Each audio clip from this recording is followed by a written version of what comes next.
আসসালামু আলাইকুম ভিউয়ার্স, সবাই আশা করি ভালো আছেন। আজকে আমি মুরগির মাংস দিয়ে আনারস দিয়ে রান্না করব এবং কিভাবে রান্না করব সেটাই দেখাচ্ছি। প্রথমেই মুরগির মাংস কেটে ধুয়ে পরিষ্কার করে নিয়েছি আর আনারসও একটা কেটে নিয়েছি ছোট ছোট টুকরো করে।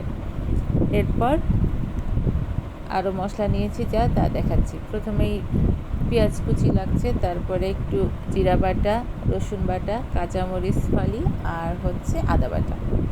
এই মশলাগুলো তো লাগবেই, সাথে আরও মশলা লাগবে, সেগুলোও দেখিয়ে দিচ্ছি। এর সাথে লাগছে সামান্য হলুদের গুঁড়া, দারচিনি, এলাচ, তেজপাতা, ধনিয়া গুঁড়া, শুকনো মরিচ গুঁড়া, সামান্য জিরা গুঁড়া, টালা জিরা ভাজা যে গুঁড়াটা থাকে ওইটাই নিয়েছি, একটু লবণ নিয়েছি। এগুলো আমি পরিমাণ মতো করে মেপে নিয়েছি এখানে। আপনারা ওইভাবে একবারে মেপে নিলে আর বেশি ঝামেলা হবে না, রান্নার সময় খুঁজে খুঁজে বের করা লাগবে না। তো আনারস এই ক্ষেত্রে আপনারা নেবেন একটু টক মিষ্টি আনারস, তাহলে মুরগির স্বাদটা অনেক ভালো লাগে। আর যদি একেবারে মিষ্টি আনারস নেন সেটাও খারাপ লাগবে না, বাচ্চাদের খুব পছন্দ হবে, কারণ সেটা একদম মিষ্টি মিষ্টি হয়ে যাবে মাংসটা। তো খেতে কিন্তু দুটোই ভালো লাগে। প্রথমেই আমি চুলা ধরিয়ে কড়াইতে তেল দিয়ে দিলাম। সয়াবিন তেল দিয়েছি এখানে। তেলটা একটু গরম হলে এর মধ্যে দারচিনি, এলাচ, তেজপাতা দিয়ে দিব। তো আনারস তো শুধু আমরা পাকলে এমনিই খাই না, মাখায়েই খাই না, রান্না করেও খাই। তো মুরগির মাংস দিয়ে আনারসের এই রেসিপিটা কিন্তু খেতে ভীষণ ভালো লাগে। আনারসের আরেকটা মুরগির মাংস দিয়ে একটা সালাদ টাইপের রেসিপি আছে, ওটাও একদিন আপনাদের দেখাবো, ওটাও খেতে ভীষণ ভালো লাগে। এই যে পেঁয়াজগুলো দিয়ে দিচ্ছি, তেল গরম হয়ে গেছে। পেঁয়াজগুলো একদম বেরেস্তা করব না, একটু হালকা নরম হইলেই তারপরে এক এক করে মশলা দিতে থাকবো। এবার একটু নেড়ে চেড়ে দিব।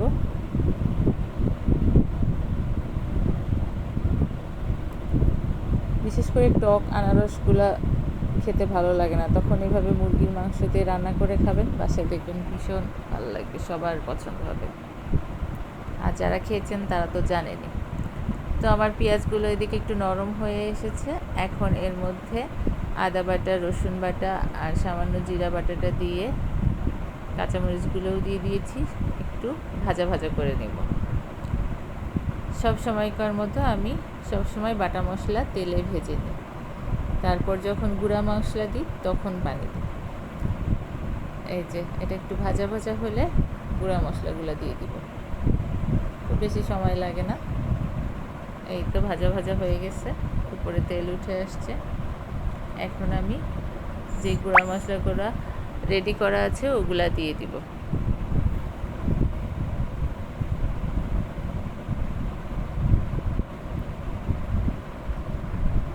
এই যে দিয়ে দিচ্ছি, লবণ সহ সবটাই দিয়ে দিলাম। এবার আমি পাত্রটা ধুয়ে পানি দিয়ে দিব। এই রান্নায় আমরা এক্সট্রা কোনো পানি ব্যবহার করব না, এইখানে এখনই যা পানি দিয়ে দিচ্ছি, মশলা কষাতে যা লাগবে সেটাই। এই তো,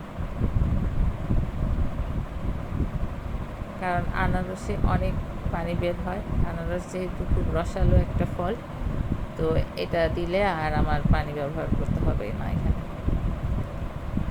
এই যে এখন এটা ঢাকনা দিয়ে দিব, ভালো মতো কষতে থাকুক। 2 মিনিট 3 মিনিট লাগবে কষতে, এর বেশি লাগে না।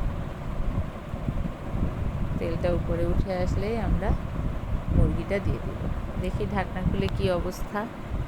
এই তো আমার তেল উপরে উঠে আসছে, তার মানে আমার মশলাটা কষানো হয়ে গেছে। একটু নেড়ে চেড়ে এর মধ্যে এখন আমার পরিষ্কার করে রাখা মুরগিগুলা দিয়ে দিব।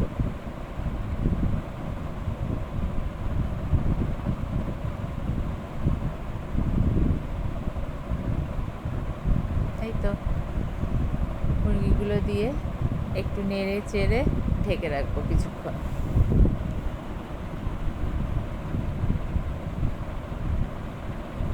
একটু নাড়া দিয়ে ঢেকে রাখবো। এটা নর্মাল মুরগি রান্না করার মতোই রান্না করতে হয়, শুধু পানিটা দিতে হয় না, আর শেষে একটু গরম মশলা গুঁড়ো ছিটিয়ে দিতে হয়, তাহলে ফ্লেভারটা অনেক সুন্দর আসে। এটা একটা মাখা মাখা টাইপের তরকারি হয়, যেহেতু আনারসগুলো খুব নরম থাকে, ভীষণ ভালো লাগে গরম ভাতের সাথে খেতে, পোলাওর সাথে খাওয়া যায়।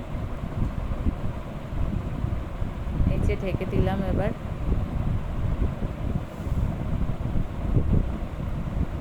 ঢেকে দেওয়ার 4-5 মিনিট পরে এই যে অনেকটা কষা কষা হয়ে এসেছে।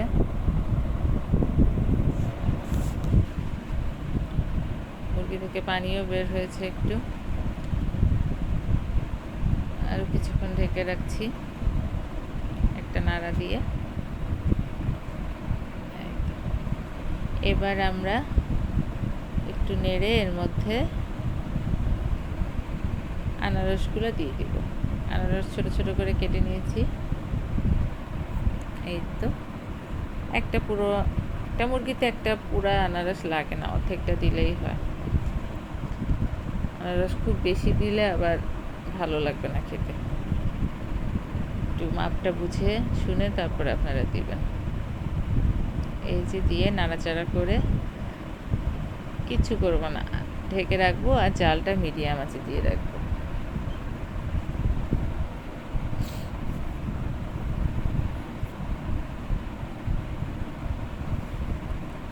তিন 4 মিনিট রাখলেই হবে, খুব বেশি হলেও 5 মিনিট। এই দেখেন আনারস থেকে রস বের হয়ে মনে হচ্ছে এটাতে কোনো পানি দেওয়া হয়েছে, আসলে এটাতে কোনো পানি দেওয়া নেই, ওই আনারসের রস বের হয়ে এই অবস্থা। খুব বেশি তো আর হয়নি, তারপর একটা মাখা মাখা ভাব চলে আসছে, আর উপর দিয়ে গরম মশলা গুঁড়োটা ছিটিয়ে দিলাম।